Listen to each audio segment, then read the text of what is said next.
Hello friends, শীতকাল এসে গেছে।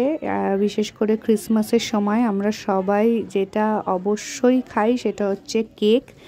আজকে আমি তোমাদের চকলেট কেকের রেসিপি বলবো। এখানে দেখো আমি 2 কাপ ময়দা নিয়েছি। ময়দার সাথে আমি ড্রাই ইনগ্রিডিয়েন্টসগুলো মিশিয়ে নিয়েছি। যেহেতু চকলেট কেক বানাচ্ছি এর জন্য আমি 2 চামচ মতন কোকো পাউডার অ্যাড করেছি, আর 1 চা চামচ বেকিং সোডা অ্যাড করেছি।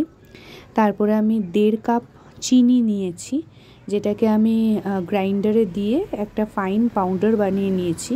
তোমরা চাইলে নর্মাল চিনিটাকেও দিতে পারো, কিন্তু তাতে একটু দেরি হয় গুলতে। তারপরে রিফাইন্ড অয়েল নিয়েছি 1/4 কাপ এবং 3টে ডিম নিয়েছি।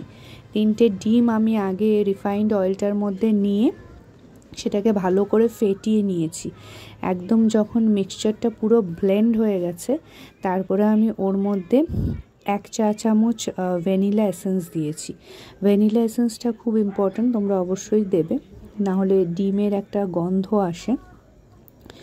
এরপরে আমি ওই পাউডার সুগারটাকে অল্প অল্প করে ওই ইয়েটার মধ্যে মিক্সচারটার মধ্যে নিয়ে সেটাকে মিক্স করে নিয়েছি। অবশ্যই অল্প অল্প করে দেবে আর মিক্স করবে ব্যাচেসে, কারণ কি না হলে যদি একবারে পুরোটা ঢেলে দাও তাহলে কিন্তু লাম্প ফর্ম হয়ে যাবে এবং কেকটা কিন্তু তখন ভালো হবে না।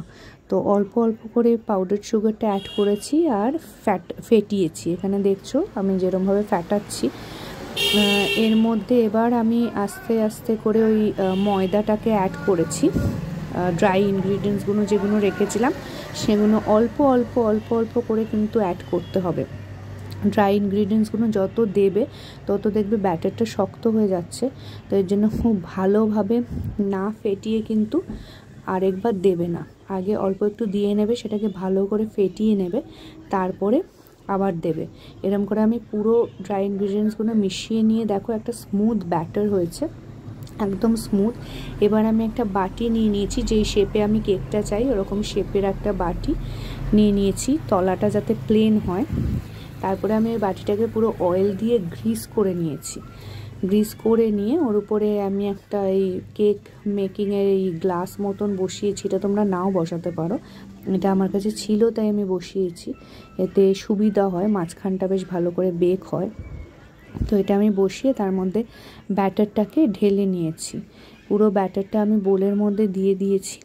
এবার আমি প্রেশার কুকারে করেছি কেকটা, তো কুকারের যে স্ট্যান্ডটা সেটা আমি আগে বসিয়ে নিয়েছি।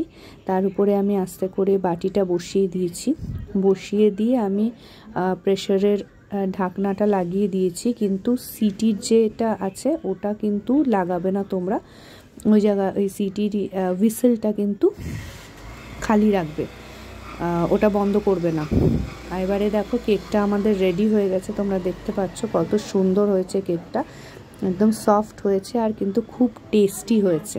ঠিক আছে, খুবই টেস্টি হয়েছে আর খুব সফট হয়েছে। এখানে আমি তোমাদের ছবিগুলো দিয়েছি। তো এই কেকটা তোমরা অবশ্যই এই ক্রিসমাসে এই শীতের সময় বানিয়ে খেও। আশা করি তোমাদের সবার খুব ভালো লাগবে আর আমাকে জানিও।